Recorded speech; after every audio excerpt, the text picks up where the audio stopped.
Hello po mga kababayan, si Dante Maravillas. I-update ko muna kayo ng mga developing stories sa pagkamatay po ni dating DPWH Undersecretary Catalina Cabral. Una, yung ombudsman, ipinag-utos po na i-preserve, secure yung cellphone and other gadgets po ni Cabral. Ngayon po, pati yung ICI, nagpaabot na rin ng statement po.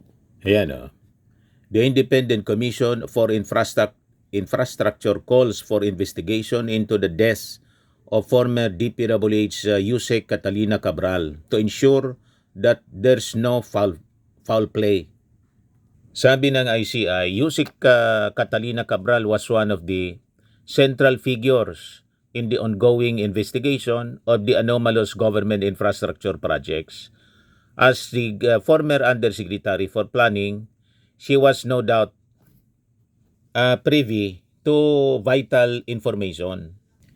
We therefore ask law enforcement agencies to immediately secure and preserve all her documents, gadgets, and computers for possible digital forensics examination. The Commission likewise calls for a prompt and thorough investigation of the deaths of Yusek Cabral to ensure that there is no foul play.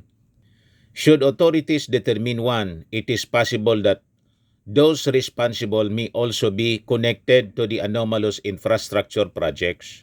The Commission extends its condolences to the bereaved family and friends of former DPWH Undersecretary. So kahapon ito, kagabi, mga kababayan, nakuha siyang wala ng buhay. Ang initial na kwento, nahulog siya sa bangin sa Cannon Road sa Benguet. Doon mga kababayan sa sa Camp John Hay. So habang si Yusek Cabral na tagpuang patay, si Sara Diskaya naman arestado. Yung kontraktor na nagsabing tumabo ng mga kontrata mula 2016 sa panahon po sa DPWH, sa panahon po ng previous administration.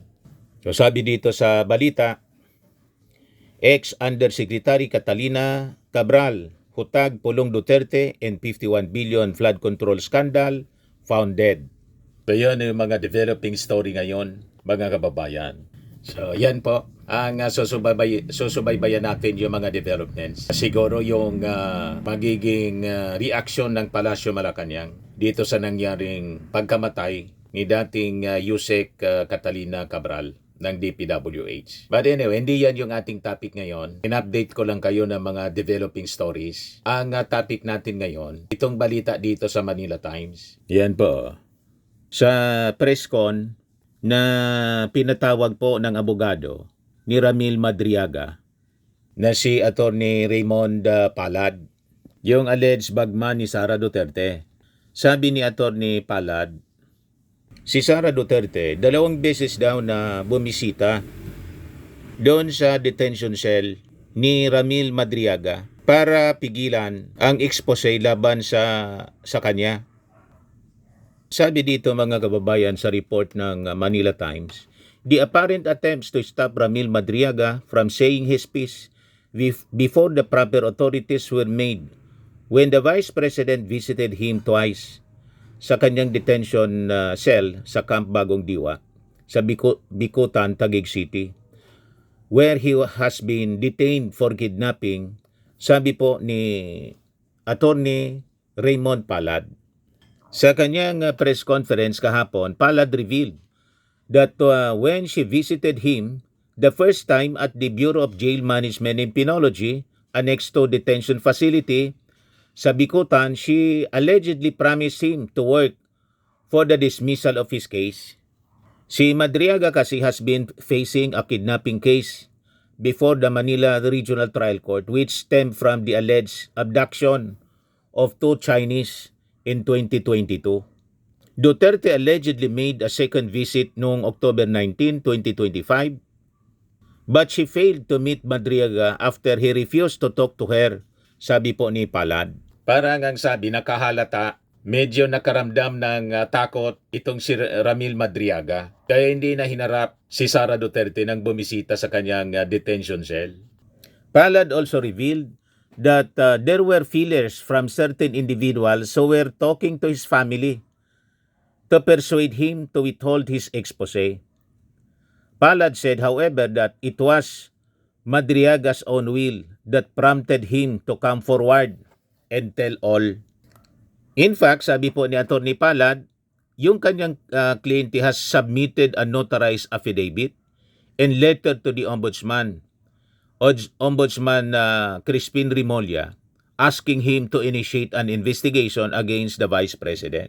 Madriaga in the same affidavit alleged that drug dealers and Philippine offshore gaming operators were funding the campaign of Inday Sara Duterte. Is My President or Isip Pilipinas, yung organization na binuo mismo ni Madriaga. So ito yung panahon na lumitaw yung mga kampanya mga kababayan before 2022 election na itinutulak si Sara Duterte to run for president. Yung Run Sara Run. Ang nasa likod pala noon si Madriaga, yung Isip Pilipinas. So sabi ni Atty. Palad, my client Madriaga had long planned to reveal his expose and even wrote Senator Risa Ontiveros noong March 2024 but he was not given the opportunity to speak with the senator. He also wrote to the Quad Committee in Congress but was ignored, sabi po ni Atty. Palad. He said further that even submitted Madriaga's mobile phone for forensic examination which allegedly contained evidence against the Vice President, including records of cash deliveries and information involving Chinese militia activity sa Mariveles, Bataan. During the same press conference, Palad mentioned about the vast farmland in Bagak, Bataan, which was said to have been illegally acquired by ex-Palace spokesman Harry Roque. Madriaga's efforts to assist the affected residents who accused Roque of being a land grabber eventually led to his imprisonment. Kaya nga, sabi ng ilang mga analyst, lumalabas na yung kagagawan po ni Atty. Harry Roque, yun ang nagpapahamak ngayon sa, hindi lang sa kanya, kundi damay na pati si Sara Duterte mga kababayan. Ito yung interview mga kababayan, ipirinig ko sa inyo, interview ng mainstream media. Kaya hanggang ngayon, kung mapupunan nyo, walang denial kay BP na hindi niya kakilala si Madriaga. Walang denial na hindi niya dinadalaw. Diba? Parang nagsasalita lang yung mga nasa paligid. Pero confirm po yan, yung pagdalaw na yan ni BP Sara. Tama, walang denial. Tahimik si Sara. Si Ramil, sasabihin niya. So, dinadalaw para... ang sabi is that ayusin na yung problema. Inaayos siya. Parang ganon, inaayos siya. Kasi nga, meron daw, marami kasing dumadalaw doon, ang iniisip nila, gagamitin si Caramil ng mga ibang grupo. Kaya siguro siya dinadalaw. One last, sir. Pero alam ni Caramil na may mangyayari. Bakit niya pinipicturan? Bakit niya pinadocument? Mahilig lang siya mag-document talaga. Ang siguro nag-trigger sa kanya yung Pogo eh. Matindi ho yung parang galit niya na yung Pogo activities. Imagine mo, sa sarili kang lote. Nasa Pilipinas ka, inaharang ka ng mga Chinese military. Sabi niya, mga PLA, naka-uniforme ng mga nakapatig. So, doon sila nai-insulto na bakit may mga Chinese. Na-confirm sa akin yan, bakit may mga Chinese dito sa lugar ng lote na to. So, sabi niya, kaya gusto lumabas para matigil na itong mga Pogo-related activities na to. Drug money, Pogo, ganun po. So matindi po yung mga kaganapan, nakakapanindig balahibo itong mga revelasyon ni alleged dating bagman ni Sara na si Ramil Madriaga. So sa isyong ito mga kababayan, malinaw po ang hamon, ebidensya ang kailangan, hindi yung mga palusot. At sa gitna mga kababayan ng mga pagtatangkang ilihis ang isyu, paulit-ulit lumilitaw ang pangalan ng iisang pangalan po na sangkot dito. Ang mismong itinuturo, in-expose ni Ramil Madriaga ang kaugnayan ni Sara Duterte. So makikita natin, hindi po ito malabong paratang. May oras, konteksto, at sunod-sunod na mga pangyayari na kailangan talagang ipaliwanag. Ang Malacanang at kampo mga kababayan ni Martin Romualdez, wala dito sa equation. Walang masisisi na iba. Mismo yung abogado ni Madriaga yung nagsalita na ang sabi, hindi nagmula sa Palasyo Malacanang. Ang aligasyon walang kinalaman Yung mga propagandist kasi ng kampo ng Duterte, laging itinuturo ang Palasyo Malacanang sa mga nangyayaring kamalasan kay Sara. Tulad ng plunder na kinaso po si Sara ng plunder ng mga church leaders at mga civil society groups. Di malinaw na wala man pong kinalaman yung Palasyo doon. Mga anti-Marcos groups yun. Lalo na dito po sa issue kay Madriaga. Kaya nagsalita na po yung abogado, si Atty. Palad. Malinaw na walang utos o impluensya ang Palasyo Malacanang o sino mang opisyal ng ating gobyerno na kaalyado ng Pangulo. Walang intermediary na kumilos sa ngalan ng administrasyon. Ang pag-uugnay ng mga DDS influencers mga kababayan, kasi si Sara hindi pa nagsasalita. Sabi ni Atty. Palad, ang pag-uugnay mga kababayan, malinaw na misleading. Gusto lang nilang palabuin yung issue. Di ba po? Kahit nga dito sa pagkamatay kahapon ni Yossi Cabral, nag-iingay po yung mga DDS. May mali siya na naman po. Parang pinapalabas nila na may foul play at ang nasa likod yung mastermind. Ang minimin nila, mga kababayan, yung gobyerno mismo yung mastermind. Mas gusto ng gobyernong buhay ang mga witnesses tulad po ni Yossi Cabral, tulad ni Diskaya. Kung may mga interesado po na mapatahimik, yan yung mga sangkot. At kung isasangkot mga kababayan mismo, yung ating Pangulong Bongbong Marcos, yun ang gusto nilang palabasin na mastermind. Sabi ko nga mga kababayan, that is a ridiculous proposition against human nature, against normal human behavior. Ngayong halimbawa yung ating Pangulo sangkot sa mga anomalies na to, bakit ka pa mangunguna sa pagpapaimbestiga kung sangkot ka mismo, yung anak mong si Sandro at saka yung pinsan na si Martin Romualdez? Di ba po? Kung ikaw ay sangkot mismo, ang gagawin mo sa normal human behavior po, mananahimik ka na lang, palalampasin mo na lang ito. Tulad ng ginawa ng mga previous administrations, hindi po nagpa-imbestiga. Kasi po, yung mga anomalya sa flood control, nangyari dekada na. At ang nangunguna ngayon, sa pagpapaimbestiga yung ating Pangulo, pinalalabas ng mga DDS influencers na ang sangkot mismo, yung ating Pangulo, yung anak ng ating Pangulo na si Sandro, ito yung mini-mini lang mga big fish na dapat anyang makulong. At si Martin Romualdez, which is sabi nga natin, illogical siya. Ba't ka pa magpapaimbestiga kung sangkot yung sarili mo? It is against human nature, illogical, ridiculous, against normal human behavior. Normal na human behavior mga kababayan. Ba't mo isasangkot yung sarili mo sa problema?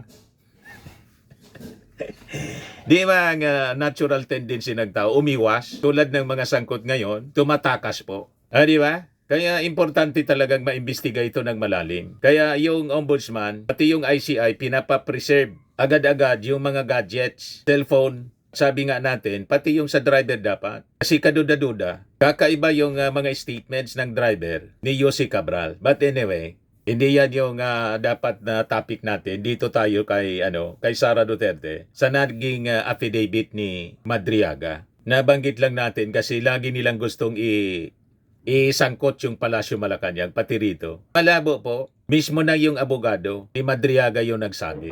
So sa puntong ito, malinaw po, hindi yung Palasyo ang may pakana nito. At kahit ng mga kaalyado ng ating gobyerno, hindi po ito demolition job ng ating administrasyon. Hindi ito gawa-gawa nga politika laban sa kung sino man, mga kababayan. Kung ganon, ang tanong, kanino nagmumula ang aligasyon? Malinaw po naman kung saan ang gagaling. Ang aligasyon nagmumula base sa affidavit mismo ni Ramil Madriaga sa kanya. On his own, mga kababayan. On his own volition. At malinaw din ang binabanggit na pangalan. Si Sara Duterte ang binabanggit niyang pangalan. Sinasangkot sa sabi, tumanggap ng milyon-bilyon na pondo mula sa Pogo at sa droga.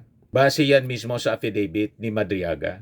So binigyang diin mga kababayan kahapon sa presko ni Atty. Palad ang kanyang obligasyon bilang abogado. Sinikasi yung kanyang tulong na iharap ang mga pahayag ng kanyang kliyente gaya ng eksaktong pagkakalahad sa kanya. Walang idinagdag, walang ibinawas. At saka walang external pressures tulad ng gustong palabasin ng mga DDS influencers. Ginugulo nilang yung kwento So ang ibig sabihin nito, ang aligasyon po hindi niloto, hindi dinisenyo, at hindi pinulitika. Ito po ay iniulat niya.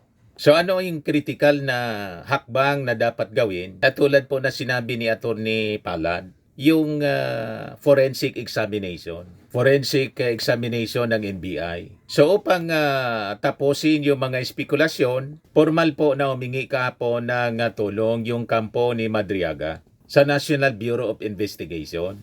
Isinumite ang liham, letter request po for forensic examination ng NBI.